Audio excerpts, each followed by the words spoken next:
Today, I'm going to take you through an outdoor calisthenics workout for true beginners who want to build foundational strength and are working towards their first unassisted chin-up and dip. All you'll need is what you'd find at a typical outdoor calisthenics park. We'll start with a mobility-focused warm-up, then we'll move into our main strength work where I'll explain progressions for different skill levels. Then we'll finish with some accessory exercises for volume. Let's get into it. We're going to start with some shoulder and scap prep. You'll do one set of the following 5 movements. First up, W raises. Lie face down with your arms forming a W shape next to you. Lift your arms while maintaining that W position, then lower back down with control. Focus on squeezing your shoulder blades together at the top of each rep. Next, move your arms out to a T shape for T raises. Keep your arms straight as you lift them and focus on exploring your range of motion. Now, move your arms overhead for your Y raises. Think about engaging your upper back to lift your arms. Keep your arms straight and try to maintain tension throughout your whole body. Don't forget 15 reps for these too.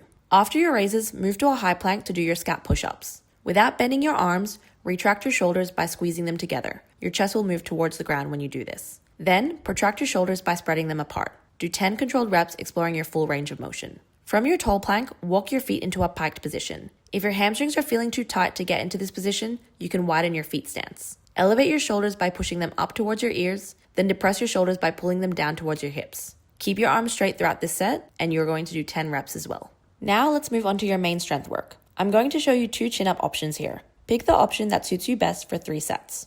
Option 1 is feet-assisted chin-ups. The most common error I see with these are people squatting the movement, but really you want to use as little leg assistance as possible. Aim to get your upper body doing most of the work. Depress your shoulders down to your hips to initiate each rep and lower with control. You're going to do 6 to 8 reps. The other option is a chin-up superset. The first exercise will be an active hang.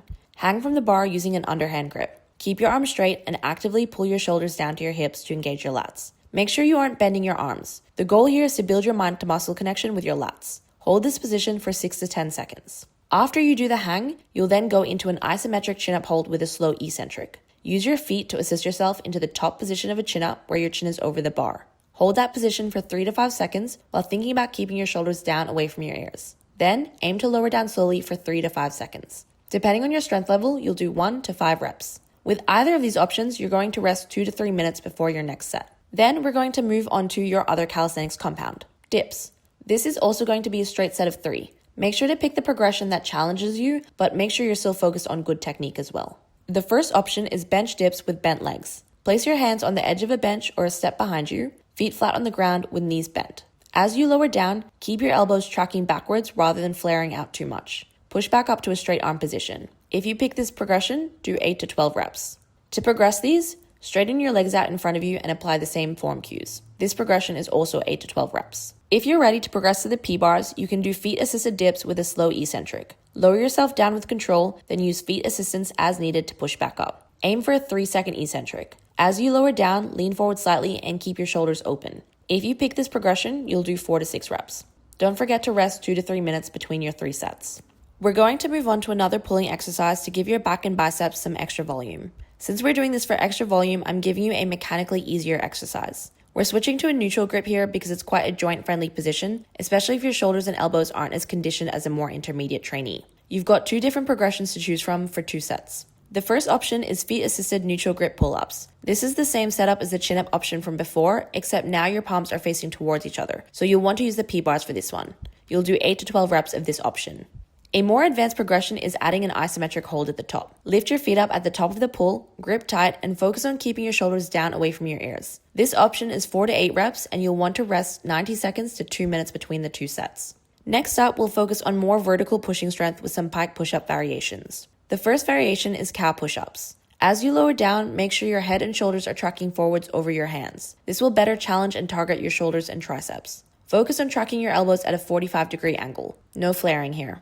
If you're doing this variation, you'll do 8 to 12 reps. You can progress these to incline pike push-ups. You can use something like a drink bottle or a yoga block as a marker to make sure your range of motion is consistent. A really common error with these is pushing backwards into the heels of your palms as you lower down. Aim to keep your weight even on your palms and fingertips and press through your fingertips to push back up. This is especially important if you want to progress to handstand push-ups down the road. With this variation, you'll do 4 to 8 reps. Whichever variation you pick, rest 90 seconds to 2 minutes between sets. You'll do 2 sets total. We'll then finish up with a superset of single joint exercises to give your biceps and triceps some more volume. You'll do 2 sets of this one. The first exercise in this superset is P-bar bicep curls with a pronated grip. The pronated grip is going to really hone in on the all-important forearm strength needed for calisthenics. On a low bar or P-bar, bend your elbows to curl your body up, bringing your hands towards your shoulders. Keep your shoulders neutral and avoid turning this into a row. You're going to do 8 to 12 reps. The second exercise in the superset is P-bar skull crushers, also for 8 to 12 reps. You'll still have a pronated grip, but you're going to be facing towards the ground. Bend your elbows to lower your head towards the bar. Engage your triceps and push down hard to come back to your starting position. Keep your core and glutes engaged throughout the movement. Don't forget to rest 60 to 90 seconds between the two sets. And that's the workout. You've just taken the steps to build a stronger foundation for calisthenics. Remember, progress comes from consistency and choosing the right progressions for your current level. Don't skip ahead and look to master each variation before moving to the next. If you found this helpful, make sure to subscribe so you don't miss the next workout, and I'll see you in the next one.